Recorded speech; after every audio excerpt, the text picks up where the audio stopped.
The stars did not care. Lieutenant Commander Elias Ward noticed that first when he opened his eyes inside the escape pod. Outside the cracked observation window, the stars burned with the same calm indifference they had shown for billions of years. Cold points of white light scattered across the blackness of space, distant and eternal.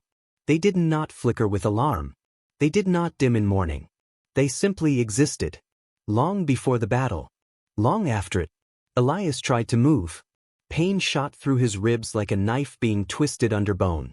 He sucked in a sharp breath and froze, pressing his head back against the metal wall behind him. For several seconds he did nothing except breathe. The pod was small. Emergency escape pods always were. They were not built for comfort. They were built to keep a person alive just long enough for rescue to arrive. Or long enough to understand that rescue was not coming. A red light glowed on the ceiling. Oxygen, low. Not critical yet. But not good. Elias forced himself to sit up. The pod spun slowly through open space, its guidance thrusters dead. The movement made the stars outside the window drift across the glass in a lazy rotation. Then the wreckage came into view. He stopped breathing. Chips. Thousands of pieces of them. Some were massive fragments the size of cities, broken hulls still glowing faintly where armor had melted under weapons fire. Others were nothing more than twisted ribbons of metal and frozen clouds of debris spreading slowly through the void. The battlefield stretched farther than he could see. And every piece of it had once been human. Elias stared. The United Earth Expeditionary Armada had entered this system with 1,400 warships. 1,400. Battleships, carriers, destroyers, cruisers, command vessels, logistics ships, the largest military force humanity had ever assembled. Now the entire armada floated around him like the bones of some colossal dead creature. 4,000,000 people had been in that fleet. 4,000,000. He swallowed slowly. Somewhere out there, drifting among the shattered metal, were the remains of friends he had spoken to only hours earlier. Signals officers on other ships. Pilots. Engineers. Medics. People who had joked with him across encrypted channels during the long months of the campaign. People who had trusted the fleet to bring them home. Elias pressed his forehead against the glass. The battle had lasted less than 40 minutes. The Sovereignty's first strike had shattered the human formation before the fleet even had time to fully deploy its defensive screens. Their weapons had been faster. Their targeting systems more advanced. Their fleet twice the size anyone had predicted. Within minutes, human ships had begun to die. Then dozens. Then hundreds. And still the armada had continued forward. That was the part Elias could not stop thinking about. The order had come directly from Admiral General Sarah Maddox herself, transmitted across every command channel at once. No hesitation. No debate. Every captain in the fleet had acknowledged the command. And then, instead of retreating, instead of scattering or maneuvering, the entire human armada had accelerated straight into the center of the Sovereignty formation. Like they were walking into fire on purpose. Elias had been in the signal operations bay of the cruiser ESV Horizon when the first impacts hit. The shockwave had thrown him across the room. Consoles had exploded. The lights had died. Emergency bulkheads slammed down just seconds before the ship's reactor breached. He barely remembered crawling to the escape pod. He barely remembered launching. But he remembered watching. Watching the horizon break apart only 50 meters from his pod. Watching other ships burn. Watching the armada disappear. The navigation screen beside him flickered weakly. Coordinates scrolled across the cracked display. Location, hollow gate system. Distance from last fleet position, 8,972 kilometers. Elias let out a slow breath. He was alone. Completely alone. The Sovereignty fleet had already withdrawn to regroup after the battle. Their victory was absolute. There had been nothing left worth shooting. The galaxy had just watched the greatest human fleet ever assembled die in less than an hour. Humanity had lost the war. Everyone knew it. He reached over with shaking fingers and activated the pod's long-range receiver. Static filled the small cabin immediately. Then a voice cut through the noise. Alien. Cold. Formal. Machine translation quickly converted the language into human speech. This is Grand Executive Velcarath of the Sovereignty. Elias froze. The message continued. The military force known as the United Earth Expeditionary Armada has been completely destroyed in the engagement designated the Battle of Hollow Gate. The pause. Human defensive capability has been eliminated. Another pause. Earth and its colonial systems are now invited to transmit unconditional surrender within 30 standard days. The message ended. Then it repeated. Elias turned the volume down. Outside the window, the debris field drifted slowly through the dark. 1,400 ships. 4,000,000 lives. Gone. The galaxy would move on quickly. It always did. Trade routes would change. Borders would shift. New alliances would form. Humanity would become a brief historical footnote. He closed his eyes. And that was when something uncomfortable stirred in the back of his mind. A memory. Not of the battle. Of the months before it. Elias was a signals officer. Signals officers noticed patterns. And for 14 months before the fleet entered the Hollow Gate system, something strange had been moving through the Armada's communication traffic. Small messages. Hidden inside routine maintenance signals. Scattered across dozens of ships. He had noticed them. Flagged them. But never understood them. At the time they had seemed meaningless. Random calibration requests. Routine system checks. Standard diagnostics. But now, floating in the middle of the largest graveyard in human history, the patterns suddenly felt different. Too coordinated. Too deliberate. Elias slowly opened his eyes. Outside the window, the wreckage of the human fleet continued to drift through the silent stars. Everyone in the galaxy believed the war was over. But as Elias Ward stared into the darkness, a cold realization began forming in his mind. Because the fleet had not behaved like a force trying to survive. It had behaved like a force carrying out orders. Orders it fully expected to die completing. And that meant something had happened at Hollow Gate that the Sovereignty did not understand. Something the rest of the galaxy had not noticed. Elias reached for the pod's data recorder. His injured hand trembled as he activated it. If he was right, then the story of this battle was not finished yet. Elias Ward had spent most of his career listening. Signals officers were not the kind of people who fired weapons or commanded fleets. Their work happened quietly behind screens filled with numbers, frequencies, routing codes, and encrypted transmissions that most officers never even noticed. But signals officers noticed patterns. And right now, floating inside a damaged escape pod surrounded by the wreckage of 1,400 human warships, Elias could not stop thinking about a pattern that should not have existed. He leaned forward slowly, ignoring the dull ache in his ribs, and activated the pod's internal log system. The cracked screen flickered to life. For several seconds he simply stared at it. Then he began typing. Not because he had proof of anything, but because he needed to organize the memory before it slipped away. 14 months before the Battle of Hollow Gate, the first strange signal had appeared. It had been so small that Elias almost ignored it. A routine maintenance request transmitted from the destroyer ESV Talon to the carrier ESV Resolute. The message had been disguised as a diagnostic calibration for long-range sensor equipment. There was nothing unusual about that. Ships ran diagnostics constantly. But the timing had been odd. The message had been transmitted during a period when both ships were already running scheduled maintenance cycles. There had been no technical reason to run an additional calibration request. Elias had noticed it only because he handled signal routing for that part of the fleet. He had flagged it in his internal notes. Then he had moved on. Over the next several weeks, more messages appeared. Always hidden inside routine traffic. Always disguised as equipment checks. Always transmitted between ships that had no operational reason to communicate with each other at that moment. The messages were short. Just fragments of data. Meaningless on their own. But Elias had been in signals long enough to recognize when something felt wrong. The pattern had slowly grown. Not frequent enough to trigger security alerts. Not structured enough to look like encrypted orders. But deliberate. Carefully placed. Spread across dozens of ships in the fleet. Sometimes weeks would pass without one.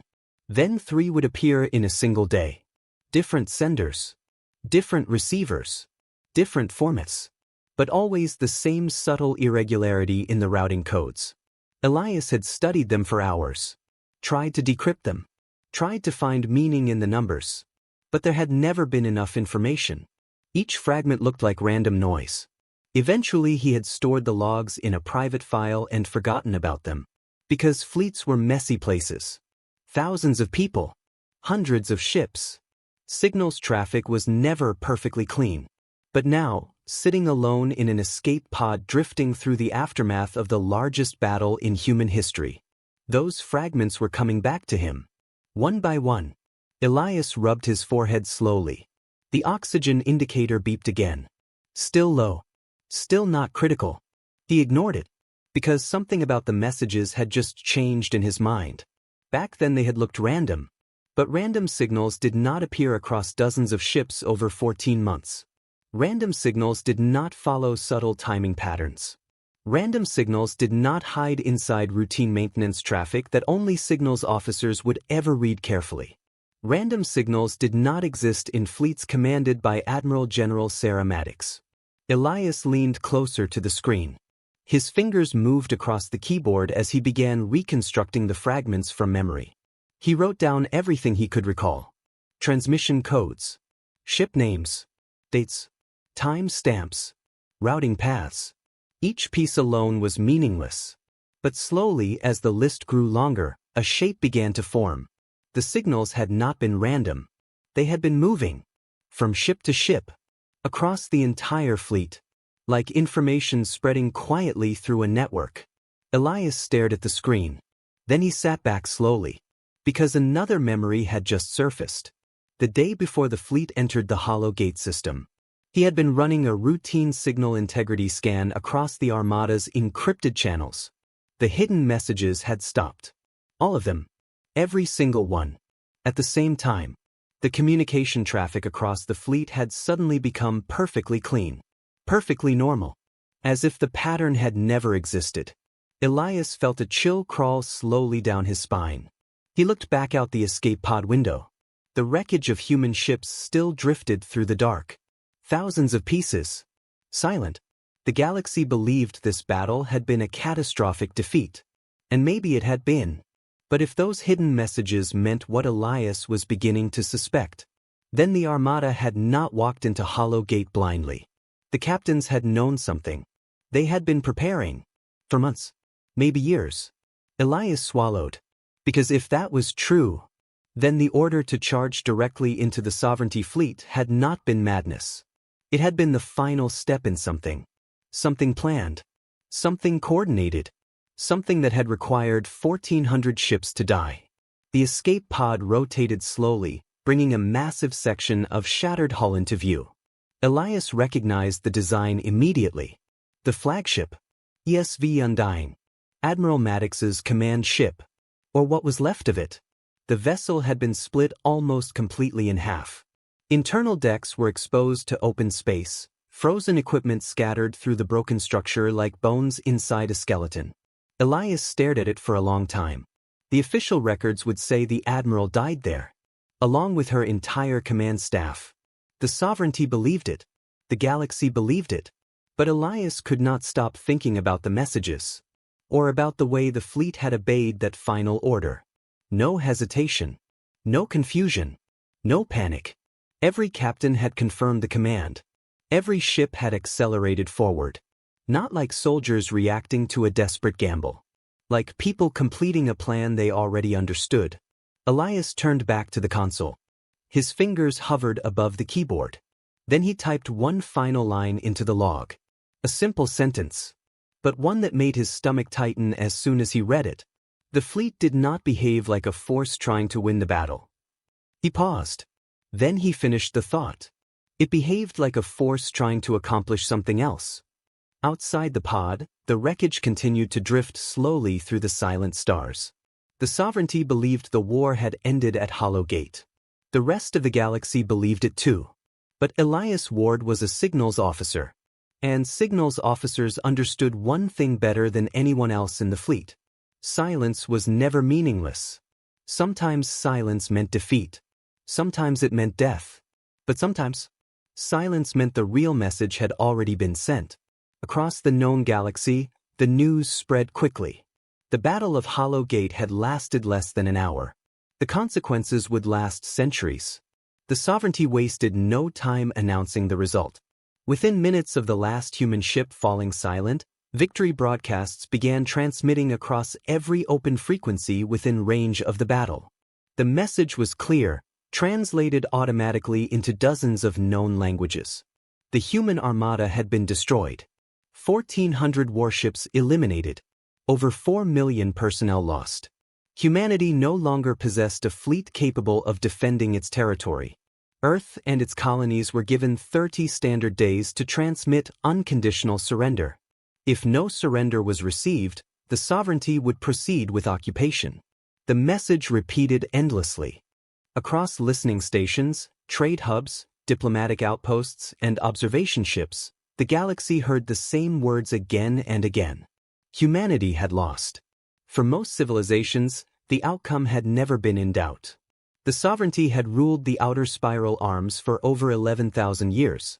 Entire empires had risen and fallen during that time, and every one of them had eventually bowed before sovereignty fleets. The human war had simply been the newest chapter in a long, predictable history. On the neutral observation station Concord Prime, diplomats gathered in quiet clusters as reports from the battlefield arrived. The station had been positioned safely outside the combat zone weeks earlier. Representatives from dozens of civilizations had come to watch the war unfold. Not because they expected humanity to win, but because the battle would determine how the balance of power shifted afterward. Now the answer had arrived. Inside one of the station's conference halls, the Sari of the Corin Compact studied the latest intelligence report displayed on the screen in front of her. She had spent 200 years managing diplomatic relations between smaller civilizations and the sovereignty. She had seen 17 wars end. They always ended the same way. A defeated people panicked. Emergency transmissions flooded space. Governments begged for mediation. Civilian networks collapsed into chaos as fear spread across entire populations. Then the surrender arrived. Sometimes days later. Sometimes weeks. But it always came. The Sari expected to see the same pattern now. Instead, the reports in front of her were strange. Her assistant stood beside the table, scrolling through communication summaries collected from Earth and the surrounding human colonies. Military channels remained silent, he said. The Sari nodded slowly. That is expected. A defeated military often collapsed quickly after a catastrophic loss. What mattered was the civilian networks. Her assistant looked down at the next report. Civilian transmissions continue normally. The Sari frowned slightly. Normally? Yes.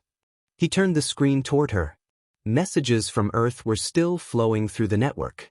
Families communicating with relatives on distant colonies. Commercial shipping traffic coordinating cargo deliveries. Educational broadcasts continuing across public channels. News agencies discussing the battle in calm, measured voices.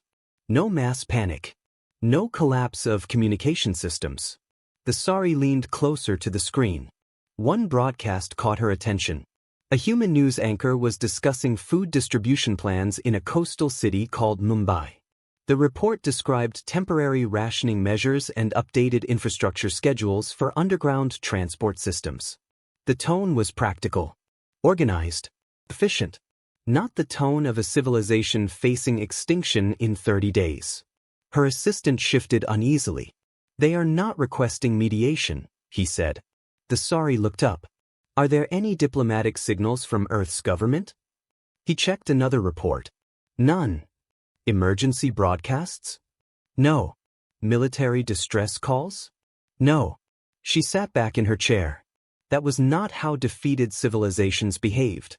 Even the most disciplined societies eventually cracked under the pressure of inevitable conquest. Fear always leaked into communication networks. But Earth's broadcasts carried no such signal. They sounded busy. Across the station, other delegations were drawing their own conclusions. Trade representatives from the Helari Consortium were already discussing new shipping routes through former human space. Two minor civilizations had begun negotiating preliminary agreements with the sovereignty's diplomatic office. The assumption was simple: humanity would surrender soon. Then the occupation would begin. The Sari remained silent, watching the reports update in real time. Across the galaxy, sovereignty fleets were repositioning to secure the borders of human territory. Additional military forces were already being redirected toward Earth's outer colonies.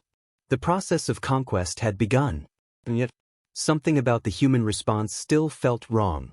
She opened another file. This one contained deeper analysis of Earth's internal communications traffic. A pattern emerged quickly. Yes, there were signs of stress. Increased discussions of rationing. More references to underground shelters. But alongside those signals was something else. Industrial activity. Construction traffic. Logistics coordination. Supply shipments moving between colonies. Infrastructure repair projects accelerating across multiple planetary networks. The kind of communication traffic normally seen when a civilization was expanding or preparing. The Sari folded her hands slowly. Her assistant looked at her. "Do you believe they are planning resistance?" She did not answer immediately, because resistance would require fleets, weapons, military organization. And according to every sensor report from the Hologate system, humanity no longer had those things. The Armada had been destroyed. Every major warship confirmed lost. Every command vessel eliminated. There was nothing left to fight with. And yet, she looked again at the civilian transmissions flowing from Earth. People were still working, still building, still coordinating across planetary networks. No panic, no surrender. Just quiet activity. After several moments she spoke. "This does not look like a civilization preparing to die." Her assistant hesitated. "Then what are they doing?" The Sari looked out through the station's observation window. Far beyond the glass, the stars of human space shone faintly in the distance.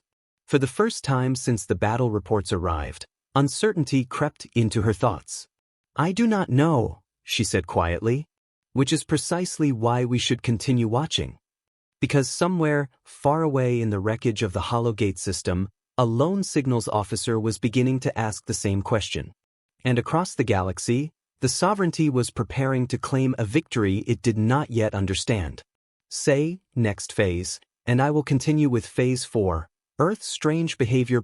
6 hours after the Battle of Hologate, Earth's military communication network went silent. Not damaged. Not jammed. Silent. Across the monitoring stations of the Sovereignty Intelligence Network, analysts watched the data feeds carefully as they always did when a defeated enemy began the final stages of collapse. Normally the pattern was predictable. Military command systems broke first. Then governments issued emergency statements. Civilian networks flooded with panic. Financial systems crashed. Cities descended into chaos. Within days, surrender negotiations would begin. But Earth did not follow that pattern. The silence of the military channels came exactly on schedule. That part matched expectations. After the destruction of the Armada, there were few remaining officers capable of organizing coordinated resistance. But everything else looked wrong. Civilian communication networks remained active. Not just active. Stable. News broadcasts continued. Schools remained open. Public information channels transmitted evacuation instructions, infrastructure updates, and resource distribution schedules. In one broadcast from the North American Union, a calm voice explained new underground transit routes that would allow civilians to move between cities without using surface transport. Another broadcast from South America discussed emergency water recycling systems now operating beneath several major population centers. Across Europe, public service announcements calmly instructed citizens how to access subterranean shelter networks if orbital bombardment began. None of it sounded like panic. It sounded like preparation. Inside a sovereignty observation drone orbiting Earth, sensor arrays recorded the changes carefully. Power consumption across the planet had shifted dramatically. Surface energy use was decreasing. But deep geological scanners detected something else. Underground activity. Massive underground activity. Entire sections of the planet were drawing enormous electrical loads far below the surface. Construction machinery. Industrial fabrication systems. Heavy transport networks moving through tunnels kilometers beneath major cities. To the sovereignty analysts studying the data, the conclusion seemed obvious. Humanity was retreating underground to survive the coming occupation. A primitive defensive response. Understandable but pointless. The sovereignty possessed the ability to destroy underground structures from orbit with enough time and patience. But the analysts still compiled the data and sent it up the chain of command. Because something about the pattern did not entirely match their historical models. Deep beneath the mountains of Central Asia, Commander Yel Duran had been working for 12 hours without stopping. Her background was not military. She had spent most of her career designing infrastructure systems for rapidly expanding urban regions. Water systems, transit tunnels, power distribution grids. The kind of work most people never thought about unless something broke. But when the sovereignty first appeared on the edge of human space 4 years earlier, people like Yal had suddenly become very important. Governments across Earth had quietly begun expanding underground infrastructure. At first the projects looked ordinary.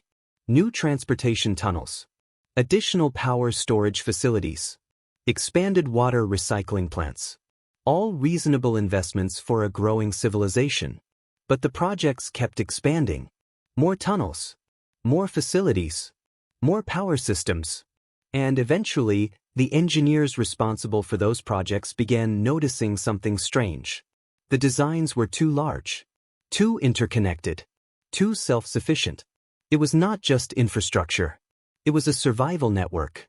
Now, sitting in a command station buried beneath 2 kilometers of rock, Yal reviewed the latest power distribution reports from across the underground grid.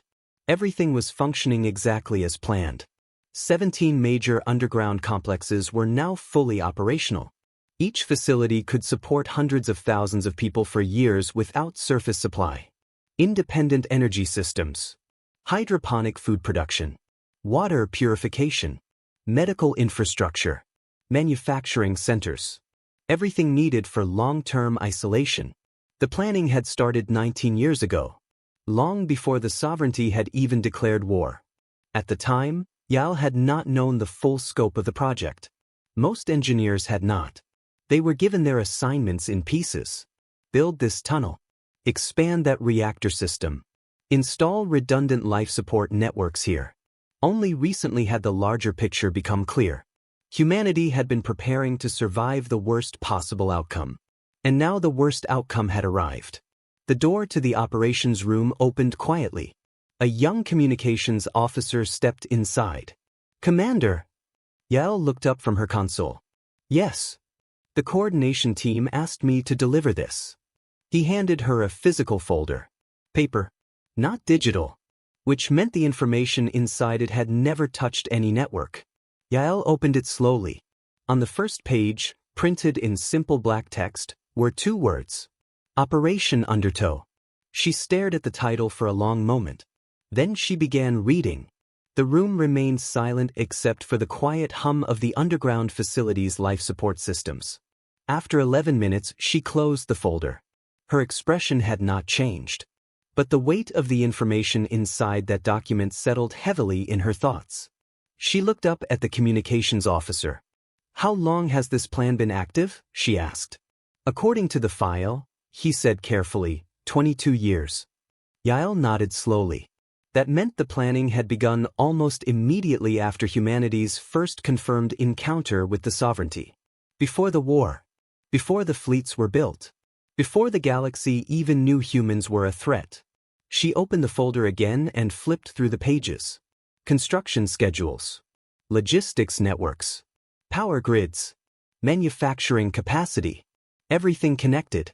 Everything hidden inside projects that had looked completely ordinary. The underground complexes.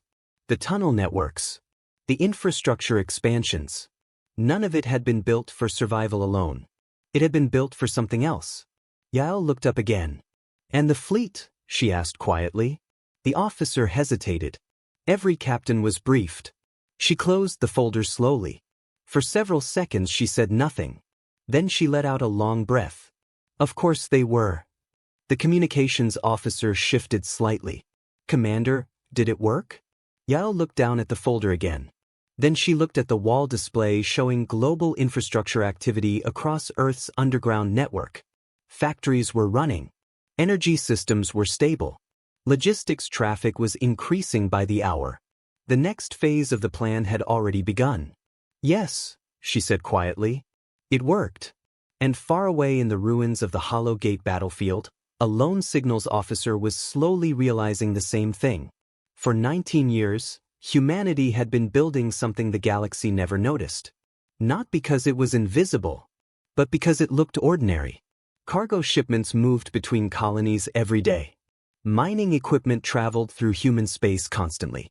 Industrial reactors, agricultural systems, construction materials, millions of tons of infrastructure crossed human trade routes every year. To the outside galaxy, humanity looked like a young civilization expanding quickly. Growing economies, new colonies, large engineering projects. Nothing unusual. But hidden inside that enormous flow of civilian logistics had been something else. Pieces. Small pieces. Thousands of them. Pieces that, when assembled together in the right place, would become something the sovereignty had never imagined. The place chosen for that assembly had no name. On most astronomical maps it appeared as a faint brown dwarf candidate located in a remote system far from any major trade routes. The object was large enough to generate enormous electromagnetic interference but too unstable to support planetary development. Which made it perfect. Long-range sensors scanning the system would detect nothing but chaotic radiation and dense atmospheric storms. Exactly what the system was supposed to look like. Inside the upper atmosphere of that gas giant, hidden beneath kilometers of violent electrical storms, an enormous artificial structure had been growing quietly for nearly 2 decades. Installation Cradle. It was not a military base in the traditional sense. There were no large weapons arrays. No orbital defense systems. No obvious military signatures. Instead, the structure resembled a massive industrial shipyard suspended within the planet's turbulent atmosphere. Gravity anchors held vast construction platforms in place while magnetic shielding systems protected the installation from the worst of the atmospheric storms. Docking frames stretched for kilometers in every direction. And attached to those frames were ships. Hundreds of them. Lieutenant Commander Elias Ward saw them for the first time 17 days after the Battle of Hollow Gate. His escape pod had not been left drifting forever. 3 days after he began reconstructing the hidden signal patterns, a civilian salvage vessel had appeared in the debris field. At least, it had looked civilian. The crew had recovered him without explanation and transported him quietly through several relay stations across human space. During the journey, he had been given medical treatment, food, sleep, and a secure briefing file that confirmed the suspicion growing in the back of his mind. The messages he remembered had not been random. They had been coordination signals. Now, as the transport vessel's docking bay opened, Elias stepped out and froze. The installation stretched out before him like a city floating in the clouds.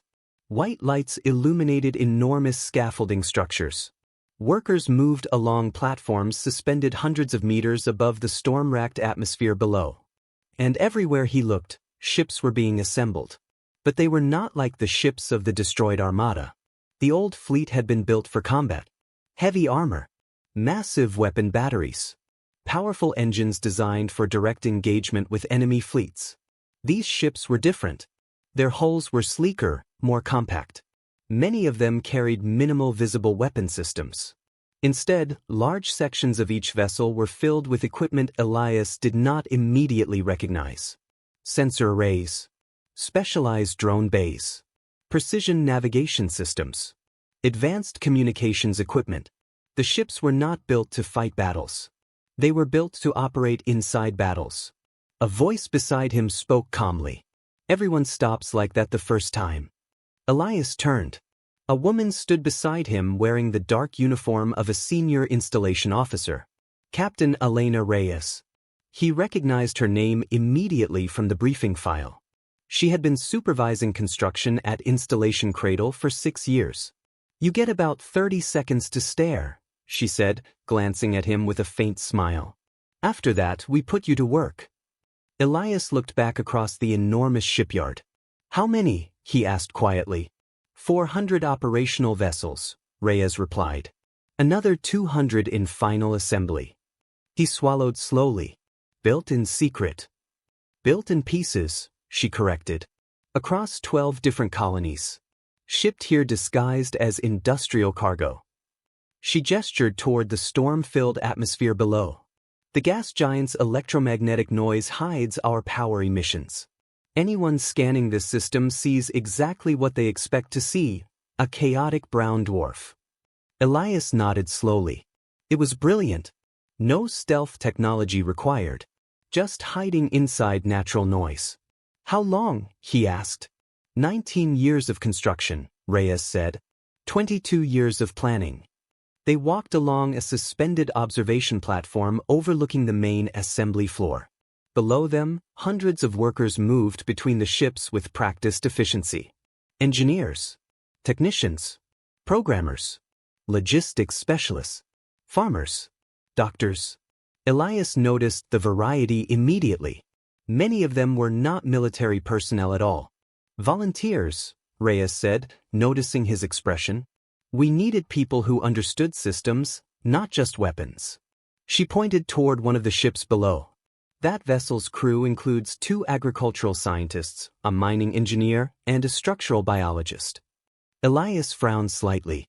"That's not a combat team." "No," Reyes agreed. "It isn't." She leaned on the railing, watching the workers below. "The Sovereignty has spent 11,000 years learning how to defeat conventional enemies. They know every fleet formation, every combat doctrine, every tactical pattern." She looked at him. "So we stopped trying to fight them that way?" Elias followed her gaze across the installation. "What exactly are these ships designed to do?" Reyes smiled slightly. "They don't fight fleets. They dismantle them." Elias felt a chill run through him. Because suddenly the pattern of hidden signals made sense. The armada at Hollow Gate had never been meant to survive. It had been meant to convince the Sovereignty that humanity had lost everything. 1,400 ships sacrificed in a single battle. 4,000,000 lives. A defeat so overwhelming that no one in the galaxy would suspect humanity still had the ability to fight. Reyes watched the realization spread across his face. "Yes," she said quietly. "The fleet at Hollow Gate knew." Elias turned toward her slowly. "They volunteered." "All of them," she confirmed. "They knew exactly what their role in the plan was." He looked back at the shipyard again. Hundreds of quiet, specialized vessels waiting in the storm-filled atmosphere. The real fleet. The fleet the Sovereignty had never seen. The fleet built while the enemy had been watching the wrong war. And for the first time since waking up in the escape pod, Elias Ward understood the truth. The Battle of Hollow Gate had not been the end of the war. It had been the beginning. Grand Executive Velkarath of the Sovereignty had ruled victorious fleets for over 11,000 years. He had seen civilizations rise in defiance and fall in ruin. Some had fought desperately. Some had begged for mercy. Some had attempted clever tricks in their final days. None of them had surprised him for long. Victory followed patterns. Defeat followed patterns. War itself was predictable once you had studied it for enough centuries. That was why the Sovereignty had never lost. Velkarath believed in careful observation, disciplined strategy, and absolute patience. Which was why, 22 days after the Battle of Hollow Gate, he was still studying Earth. The command chamber of his flagship floated quietly above the conquered system. Massive viewing windows looked out over a formation of Sovereignty warships stationed comfortably beyond any remaining human threat. The reports on his console were detailed, accurate, thorough, and yet something about them bothered him. He leaned back slightly in his command chair as the latest intelligence summary appeared on the screen. Earth military channels remain inactive, the report stated. Human fleet command structures destroyed. Planetary defense grids partially powered down. Civilian activity stable. Velkarath frowned slightly. Stable. That word appeared far too often in the intelligence reports. Across the chamber, one of his advisors waited quietly. The advisor was small compared to most sovereignty officials, a thin gray figure with long limbs and careful eyes that had studied the rise and fall of civilizations for nearly 1,000 years. His name was Audacious. Velkarath looked toward him. You have reviewed the communication analysis. Audacious nodded. Yes, Executive. And? The advisor folded his hands behind his back. The humans are not behaving as expected. Velkarath raised an eyebrow. In what way? Audacious gestured toward the data screens. Our pattern recognition systems monitor emotional signatures within communication networks. He tapped one of the displays. Across thousands of civilizations, the collapse of a military defense produces consistent behavioral signals. Panic. Arguments between governments. Emergency appeals for aid. Even when those transmissions are encrypted, the emotional patterns remain detectable. But Earth's communication traffic showed none of those signals. Velkarath studied the display. What do you detect instead? Audacious hesitated for a moment. Productivity. The word hung in the quiet chamber. Velkarath leaned forward slightly. Explain. Industrial coordination signals are increasing, Audacious said. Logistics networks are active. Construction activity is rising across multiple planetary regions. Another screen appeared. Civilian communication patterns show stress indicators, but not despair. The human population appears occupied. Velkarath considered that occupied. It was not the word normally associated with defeated species. They are preparing underground shelters, one of the intelligence officers offered. An understandable reaction. Yes, Audacious said slowly. But that is not the only activity. Another set of reports appeared. Shipping traffic between human colonies had increased. Energy usage in several remote systems had risen dramatically. Manufacturing output had spiked across dozens of industrial facilities. All of it coordinated. All of it organized. None of it chaotic. Velkarath tapped one claw lightly against the arm of his command chair. That is unusual. Audacious nodded. Yes. He paused. Executive, there is something else. Velkarath waited. In every civilization I have studied, the advisor continued, when defeat becomes inevitable, communication networks carry a specific emotional signal. The room remained silent. Grief, Audacious said quietly. Velkarath said nothing. It is universal, the advisor continued. Across species, across cultures. When a people realize their extinction is approaching, their communications fill with mourning. He gestured toward the Earth transmission logs. I have studied every civilian broadcast from the last 3 weeks. Velkarath leaned forward slightly. And? Audacious met his gaze. I cannot find the grief. For several seconds neither of them spoke. Outside the command chamber windows, the stars burned quietly across the blackness of space. The sovereignty fleet remained perfectly organized, perfectly supplied, perfectly victorious. Humanity had lost its armada. Its defenses were gone. Its colonies were exposed.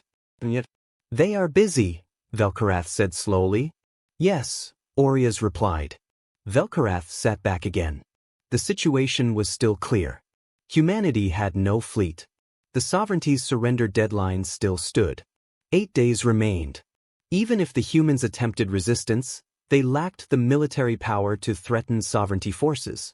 And yet the advisor's words lingered in his thoughts. They are busy. Velkarath had spent 11,000 years studying war. And there was one lesson every successful conqueror eventually learned. The most dangerous enemy was not the one screaming in panic. It was the one quietly preparing for something.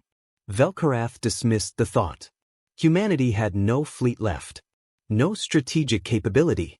No remaining forces capable of challenging sovereignty dominance. He looked again at the word highlighted in the intelligence report. Productive.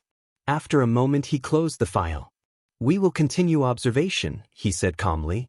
Of course, Executive, Orias replied. But as the advisor turned to leave, Velkarath looked once more toward the distant stars where human space lay beyond the edge of sovereignty territory. And for the first time since the Battle of Hollow Gate, a small, uncomfortable doubt appeared in the mind of the most successful conqueror in the galaxy. Because defeated civilizations did many things. They fought. They surrendered. They panicked. But they did not usually become more organized. The first time Elias Ward walked through the central assembly platform of Installation Cradle, he understood something important. The people building the fleet were not behaving like soldiers preparing for war. They were behaving like engineers finishing a long project. There was urgency, but not panic. Focus, but not fear. Across the enormous atmospheric shipyard, hundreds of workers moved between the vessels suspended above the churning clouds of the gas giant below. Some wore engineering suits stained with machine oil. Others carried data tablets and diagnostic tools. Teams worked inside exposed hull segments while construction drones floated overhead, welding structural plating into place. Everywhere Elias looked, people were working. Quietly. Deliberately. Like they had been preparing for this exact moment for years. Because they had. Captain Reyes walked beside him along a wide observation platform overlooking the central construction base. Below them, a long, narrow vessel was being fitted with sensor arrays along its hull. "What you're looking at," Reyes said, "is not a war fleet." Elias glanced toward her. "It looks like one." She shook her head slightly. "The Sovereignty builds fleets to destroy things." She gestured toward the ships below. These were built to disable things. Elias studied the vessel again. He began noticing details he had missed earlier. The ships were fast. Very fast. Their engine structures were far more compact than the heavy drives used by the old Armada. But the weapon systems were minimal. Many of the vessels carried no large weapons at all. Instead, their hulls were covered in specialized equipment. Electronic warfare suites. Long-range communications disruptors. Precision drone launch systems. Advanced navigation processors. Tools designed not for direct combat, but for surgical operations inside enemy territory. Elias turned slowly. These ships were built to attack infrastructure. Reyes smiled faintly. "Exactly." She tapped a control panel on the railing, bringing up a holographic map of the Sovereignty Fleet formation. Hundreds of massive warships appeared in glowing formation patterns. "They have the most powerful navy in the galaxy," she said calmly. "We were never going to beat them ship to ship." The display shifted. Now smaller icons appeared around the Sovereignty fleet. Fuel carriers. Repair ships. Communication relays. Logistics transports. Navigation beacons. Automated supply stations. The invisible systems that allowed a massive fleet to function. Reyes pointed at them. "Every war machine runs on thousands of support systems." She looked at Elias. "Take those away, and the fleet doesn't die. It just stops working." Elias stared at the display. The plan was suddenly terrifying in its simplicity. Instead of trying to defeat the Sovereignty's warships, humanity had built a fleet designed to dismantle everything those warships depended on. Fuel, communication, coordination, navigation, logistics. Without those systems, even the most powerful fleet in the galaxy would become useless. Fully armed. Completely helpless. Reyes deactivated the hologram. "But none of that works unless the Sovereignty believes we lost everything at Hollow Gate." Elias nodded slowly. "That battle wasn't supposed to be won. No. It was supposed to be convincing." He looked down again at the shipyard below. Hundreds of quiet vessels. Ships that had never appeared on any military registry. Ships the Sovereignty had never detected. "4 million people," he said quietly. Reyes did not look away. "Yes." Elias swallowed. "They all knew." "Yes." He stared at the workers moving between the ships. "Every captain was briefed years ago," Reyes continued. "They helped design the plan." She paused. "When the time came, the Admiral asked for volunteers. And every ship in the Armada stepped forward." Elias let out a slow breath. It was almost impossible to comprehend. 4 million people agreeing to walk into a battle they knew they would not survive. Not to win, but to create the illusion of defeat. They didn't die fighting, he said quietly. Reyes shook her head. No. They died completing the first move. For a moment neither of them spoke. The wind from the gas giant's upper atmosphere roared faintly beyond the protective shielding of the installation. Far below, lightning flickered through the clouds. Elias finally looked back toward the fleet. How long until launch? 3 days. Where do we hit first? Reyes smiled slightly. Everywhere. She pointed toward the rows of ships stretching across the massive docking platforms. Each vessel has a specific target. Communication relays, fuel depots, logistics networks, supply chains, coordination systems, navigation satellites. The quiet machines that allowed the sovereignty's fleets to function as a single unstoppable force. Once those systems collapse, she said calmly, their warships will be isolated. No fuel, no coordination, no supply lines, no targeting data. Elias nodded slowly. They'll still have weapons. Yes, but nothing to shoot at. Reyes folded her arms, watching the workers below. For 11,000 years, the sovereignty has been studying how civilizations fight wars. She glanced at him. But they've never studied how civilizations dismantle them. Elias turned back toward the shipyard. In 3 days, the largest secret fleet in human history would leave the shelter of the gas giant's storms. And when it did, the sovereignty would discover something they had never encountered before. An enemy that had spent 22 years planning a war they didn't know they were fighting. The Corin technician had been standing quietly beside the observation platform for several minutes before anyone noticed her. Elias saw her first. She was smaller than most of the workers on the platform, her pale blue skin marking her immediately as non-human. Her species had been part of the sovereignty diplomatic system for generations, serving as analysts and negotiators across the empire. But this one wore the gray coveralls of the installation crew.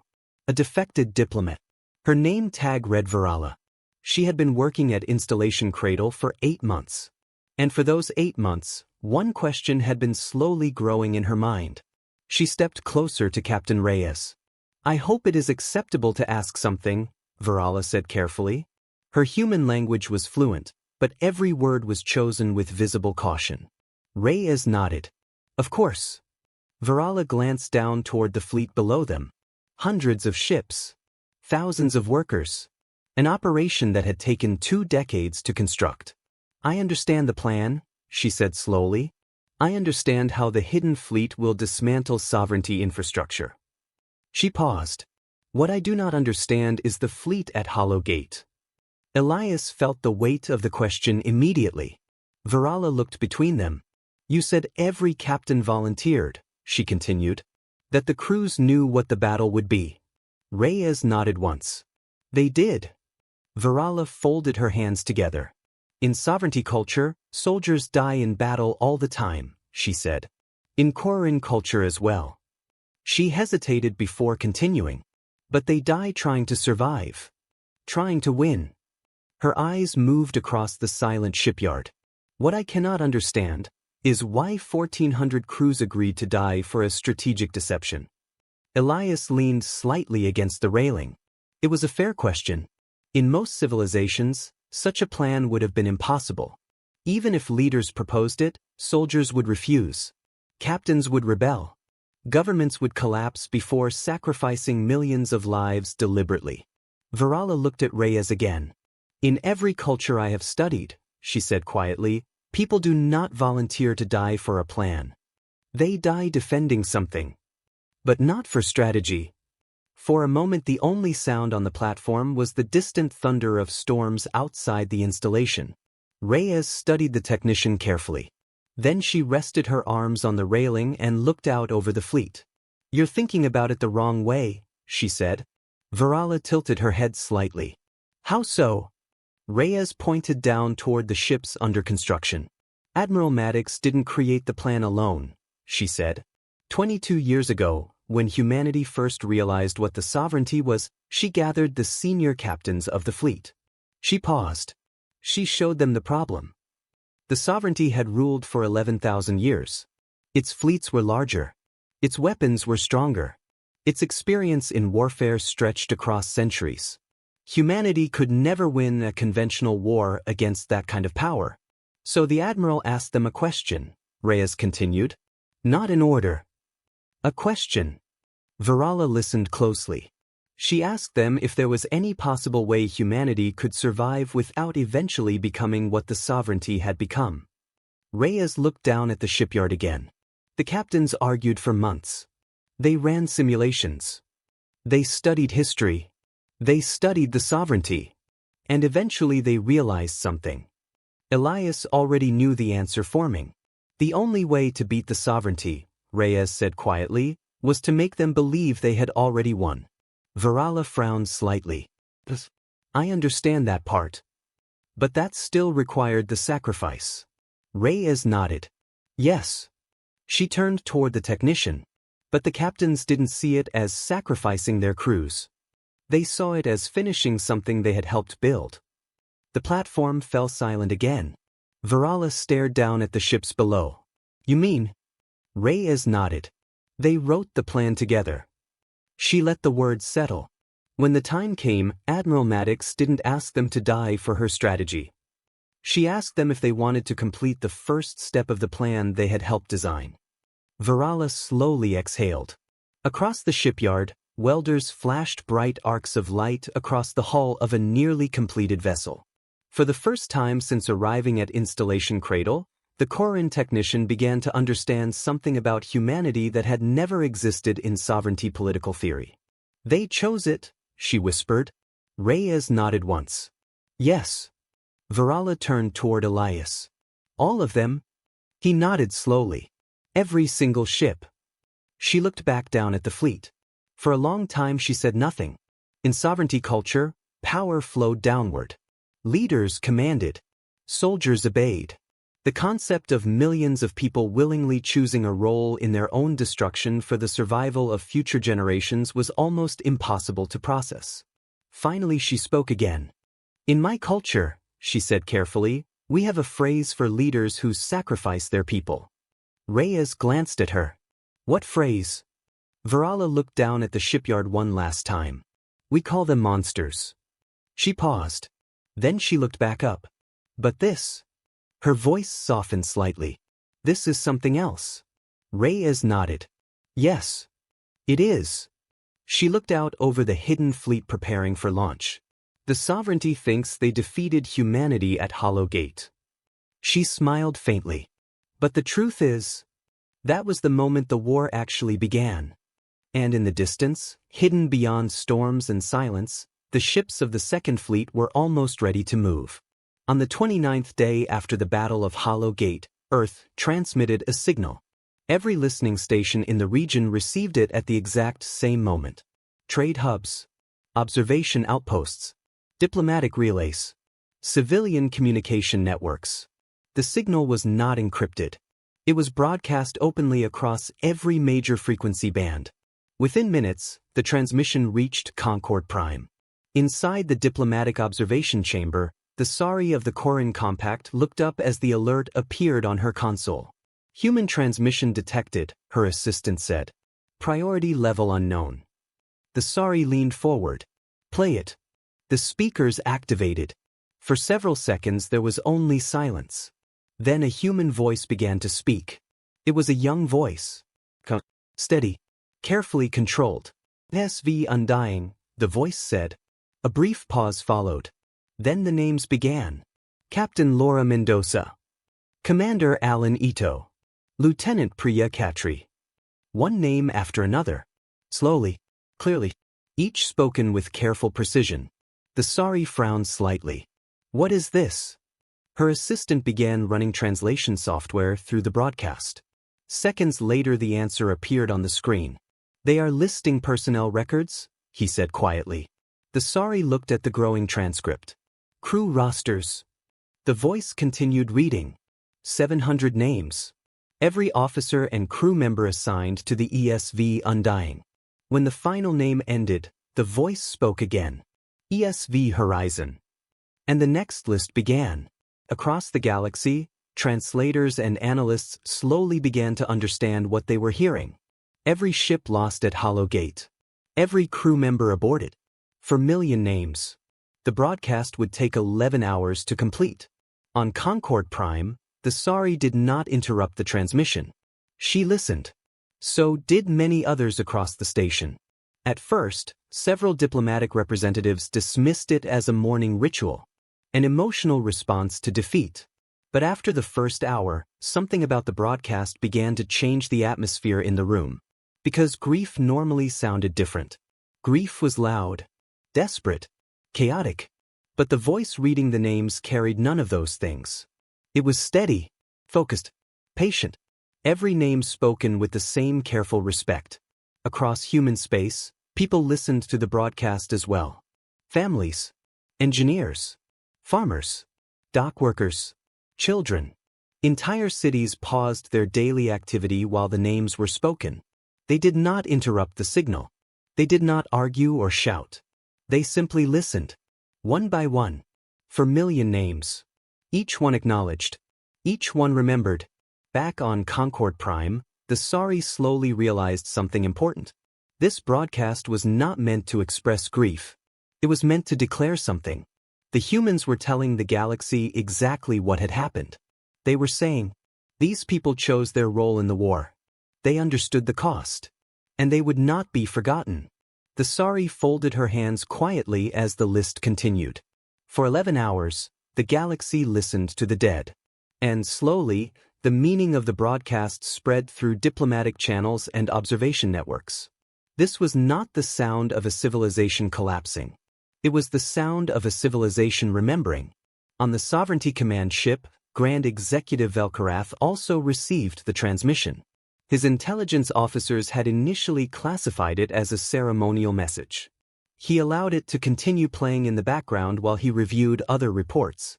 After 2 hours, he realized something was wrong. He muted the rest of the chamber and listened carefully. The voice had not changed.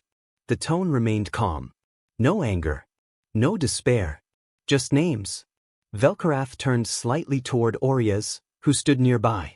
What is the purpose of this? He asked. Aureas studied the data quietly. It is not grief, the advisor said slowly. Velkarath nodded. I agree. Another name echoed through the chamber. Then another. And another. They are not asking for sympathy, Aureas continued. They are not asking for mercy. Velkarath leaned back slightly. Then what are they doing? The advisor watched the transcript scroll across the screen. They are defining the battle. Velkarath did not speak. They are telling the galaxy, Aureas said quietly, that the people who died were not victims. They were participants. The command chamber fell silent. For 11 hours, the names continued. Across human space, the final preparations for the next phase of the war were already underway. Hidden fleets moved through deep space without transmitting signals. Navigation routes were calculated. Target coordinates distributed. Systems activated. And when the final name of the last crew member was spoken, the broadcast ended. At the exact same moment, 400 human vessels exited hyperspace across dozens of sovereignty systems. The war had just changed. The Sovereignty Fleet was the most powerful military force in the known galaxy. Thousands of warships, weapons capable of burning cities from orbit, armor that had survived centuries of war. Every civilization that had ever challenged them had eventually learned the same lesson. You did not fight the sovereignty directly. And for 11,000 years, that rule had never been broken. Which was why the commander of the Sovereignty Forward Fleet did not immediately understand what was happening. Commander Veth Oren had been reviewing routine patrol reports when the first alert appeared on her tactical display. Unidentified drive signatures detected. She frowned slightly. How many? The sensor officer hesitated. Multiple vectors, numbers unclear. That alone was unusual. Sovereignty sensors rarely failed to count ships. Veth Oren leaned forward. Magnify. The tactical display expanded across the command chamber. Dozens of small drive signatures appeared. Then hundreds. They were emerging across a wide region of space surrounding the Sovereignty formation. But something about the movement looked strange. The ships were not forming attack lines. They were not targeting warships. They were spreading out, flowing through the gaps between the fleet elements, like water moving through a broken dam. Identify vessel types, she ordered. The sensors attempted classification. Unknown hull designs. Unknown energy signatures. Not matching any recorded human warship profiles. Human vessels confirmed, the sensor officer said. But not standard fleet units. Veth Orin opened her mouth to issue new orders. At that exact moment, the fleet's primary communications relay went offline. Every screen in the command chamber flickered. Her command console suddenly displayed a warning. Communication network error. She immediately switched to the backup relay channel. She attempted the secondary command network. Also offline. The command chamber grew tense. Report, she said sharply. The engineering officer looked up from his console. The relay beacon outside the fleet, it's gone. Destroyed. He shook his head. No. Disabled. Another officer spoke up. Fuel logistics ship Theta 7 has lost navigation control. Signal interference detected. A third voice joined the reports. Supply convoy Beta 3 is drifting off formation. Automated guidance systems failing. The tactical display continued updating. Human ships were moving through the Sovereignty formation with surgical precision. They ignored the massive warships. Ignored the heavy weapon platforms. Ignored the battleships completely. Instead, they targeted the invisible systems. Fuel relays. Communication nodes. Logistics vessels. Navigation satellites. Small, fast human ships approached these targets and released clouds of compact drones. The drones swarmed across the infrastructure like metallic insects. Within seconds, systems shut down. Not destroyed. Just turned off. Communication relays stopped transmitting. Fuel depots lost control systems. Navigation beacons began broadcasting corrupted signals. And because the Sovereignty fleet had been designed around centralized coordination, everything started to fall apart.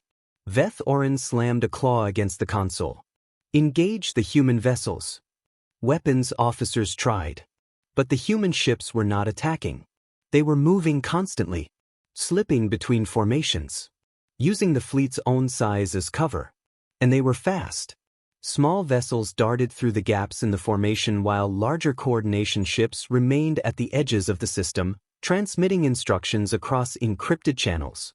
Within 30 minutes, the Sovereignty fleet could no longer communicate internally. Ships could not receive orders. Navigation data became unreliable. Fuel transports drifted away from the main formation. Logistics networks collapsed. And because the warships were built to operate as part of a coordinated battle system, they suddenly found themselves alone. Fully armed. Fully powered. Completely disconnected. Commander Veth Orin stood in silence as the tactical display turned chaotic. Her battleships still possessed enough firepower to destroy entire planets. But they had no targeting data. No fleet coordination. No reliable communication channels. No way to know where the enemy ships even were. For hours later, the Sovereignty forward fleet was still intact. Not a single major warship had been destroyed. But the fleet could no longer function. Ships drifted across space without coordination. Supply chains were broken. Communication networks were dead. Navigation beacons were disabled. The most powerful fleet in the galaxy had become something it had never been before. Useless. Across multiple systems, the same attack was happening simultaneously. Human vessels appeared, disabled the invisible infrastructure, then vanished again into deep space. The Sovereignty warships remained intact, but the war machine that connected them had been quietly dismantled. Back on the Sovereignty Command flagship, Grand Executive Velkarath received the reports one by one. Each update was shorter than the last, because fewer communication relays were still functioning. Eventually, only one channel remained open. Velkarath sat quietly in the command chamber reading the final report. Then he closed the file. Across the room, Audacious waited silently. They built an entire second fleet, Velkarath said. Yes, the advisor replied. And we never saw it. No. Velkarath looked toward the dark window where the stars shone calmly beyond the crippled fleet. They sacrificed their armada to convince us they were finished. Yes. Velkarath was silent for a long moment. Then he spoke the question no sovereignty leader had ever needed to ask before. What do you do? He paused. Against an enemy who plans for their own extinction? Audacious considered the question carefully. After several seconds he answered honestly. I do not know. And for the first time in 11,000 years of conquest, the sovereignty realized something terrible. They had not just lost a battle. They had lost the war. For several minutes after the final battle report arrived, the command chamber of the sovereignty flagship remained completely silent. No alarms sounded. No weapons fired. Outside the enormous observation windows, hundreds of sovereignty warships floated in quiet formation. Every one of them still armed, still operational, still capable of destroying anything in their path. And yet none of them could function as a fleet anymore. Grand Executive Velkarath studied the dark stars for a long time. 11,000 years of conquest had taught him many lessons. Pride had never been one of them. Victory belonged to the species that understood reality fastest. And reality was now very clear. The humans had not tried to defeat the sovereignty. They had dismantled it. Behind him, his officers waited quietly. Finally Velkarath spoke. Open the remaining communication relay. The command technician hesitated slightly. Executive, only one external channel is still active. That will be sufficient. The technician activated the link. For several seconds there was only static. Then the signal stabilized. Velkarath leaned slightly toward the communication console. I would like to speak with whoever commands the human forces. His officers expected silence. Or perhaps a military commander. Instead, a tired human voice answered almost immediately. This is Admiral General Sarah Maddox of the United Earth Expeditionary Force. Several sovereignty officers exchanged confused glances. Their intelligence records listed Maddox as killed in action at the Battle of Hollow Gate. Velkarath raised one hand, silencing the room. So you survived, he said calmly. Yes. How? Escape pod. Her voice sounded exactly like the recordings in the intelligence files. Measured. And very tired. Velkarath studied the console for a moment. You watched the destruction of your fleet. Yes. You watched 4 million of your people die. There was a brief pause. Yes. The single word carried a weight that even sovereignty officers could feel. Velkarath rested both hands on the command table. My warships remain intact, he said. That is true, Maddox replied. My fleet still possesses the firepower to destroy your colonies. Yes. Velkarath leaned forward slightly. And yet you claim victory. Another small pause followed. Then Maddox spoke again. You still have weapons. Yes. But you don't have a war machine anymore. The words hung in the quiet chamber. Velkarath glanced briefly at the silent tactical display beside him. Communication networks disabled. Fuel logistics compromised. Navigation systems unreliable. Coordination impossible. She was correct. His ships were powerful. But they could not fight. Velkarath slowly exhaled. You built a second fleet while we watched the first one. Yes. You sacrificed your own armada to make us believe you had nothing left. Yes. Velkarath folded his hands. Why? The question was genuine. For thousands of years the sovereignty had conquered civilizations through overwhelming power. This war had been different. The humans had not tried to match that power. They had changed the game entirely. Maddox's voice remained steady. Because if we had fought you the way everyone else does. She paused. We would have lost. Velkarath did not argue. He had already come to the same conclusion. Silence settled between the two commanders. Finally Velkarath spoke again. What do you want? His officers shifted slightly at the directness of the question. Normally the sovereignty dictated the terms of surrender. Now the roles had reversed. Maddox answered calmly.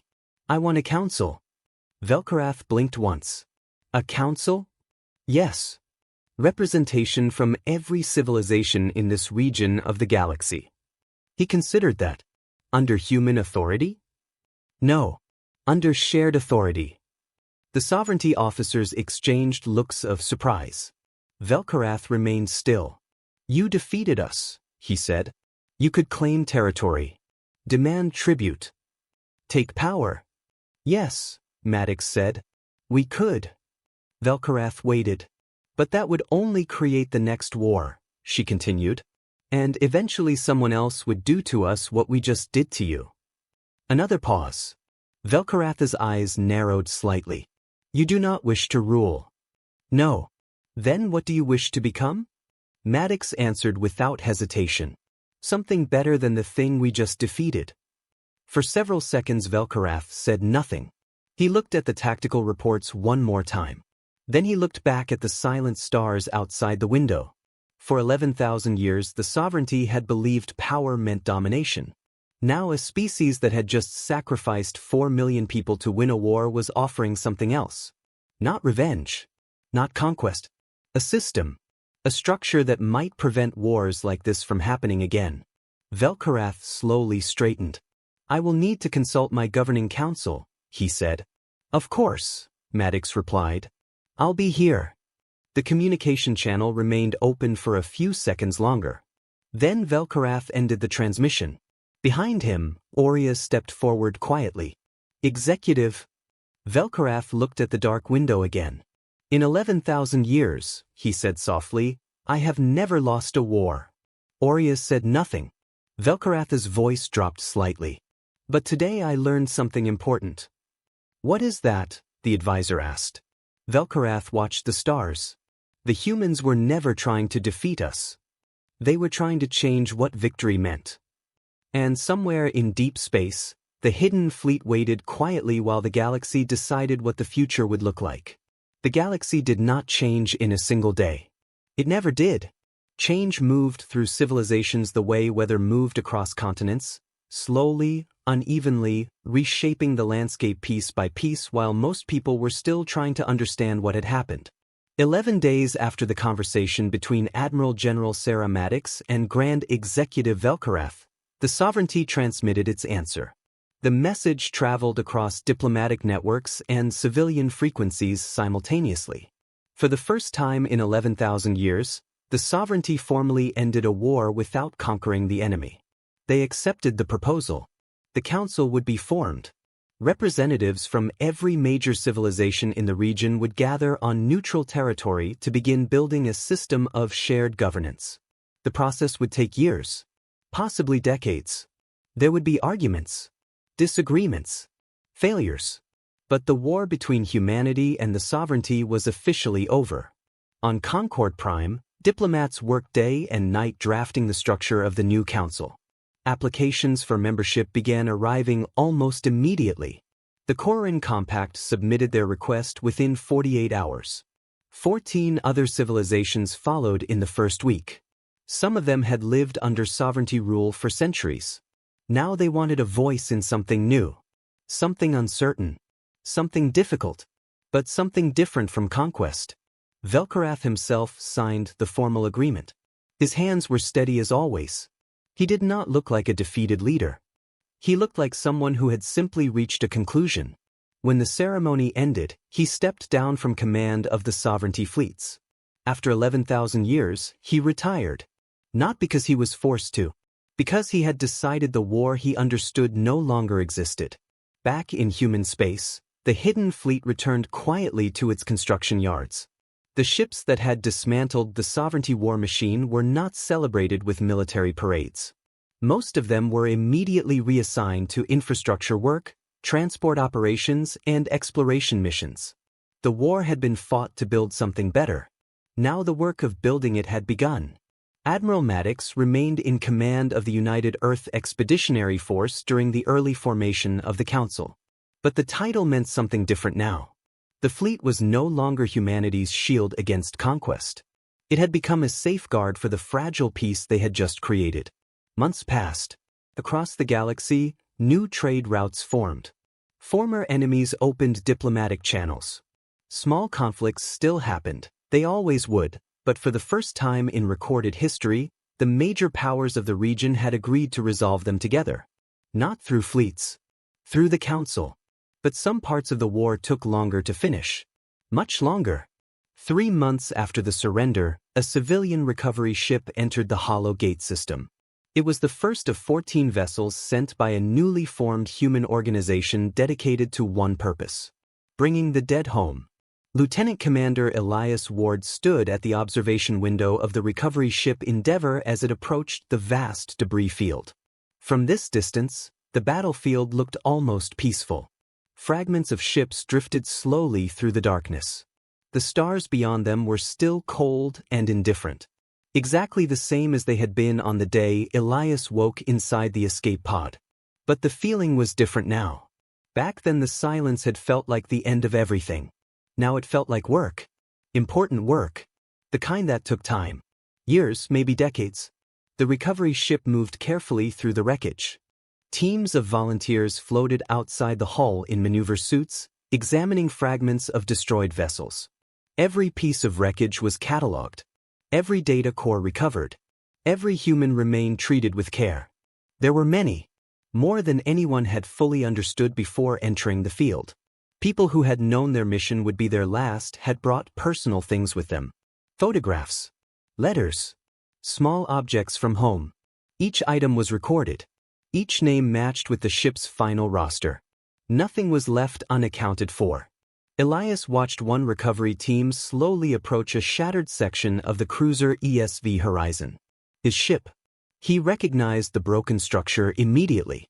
For a moment he said nothing. Then he turned and walked toward the equipment locker. There was still a lot of work to do. Years of it. And he would be here for most of that time. Because someone had to finish the job the Armada had started. Later that evening, a quiet transmission arrived at Concord Prime. It appeared on the diplomatic network without any formal markings. No military encryption. No official signature. Just 6 simple words. The translators checked the message carefully. Then they checked it again. The translation was correct. The message came from Velkarev, former Grand Executive of the Sovereignty. I did not know they were serious. The Sari of the Korin Compact printed the message and pinned it to the wall beside her desk. She suspected she would want to read it many times in the years ahead, because it explained something important about the species that had changed the course of the galaxy. Far away in the Hollow Gate system, Elias Ward stepped carefully across the broken hull of the Horizon. The stars above him were still cold, still distant, still uncaring, but that had never mattered to humans, because humans had never expected the universe to care. They had always been the kind of species that did the work anyway. You could burn their fleets. You could strand their ships. You could declare them finished and move on. And for a while they might go quiet. Not because they had given up, but because they were busy. Busy rebuilding. Busy remembering. Busy preparing the next step. That had always been the thing about humans. Long before the stars. Long before the fleets. Long before the war. They were the kind of species that kept working until the job was done.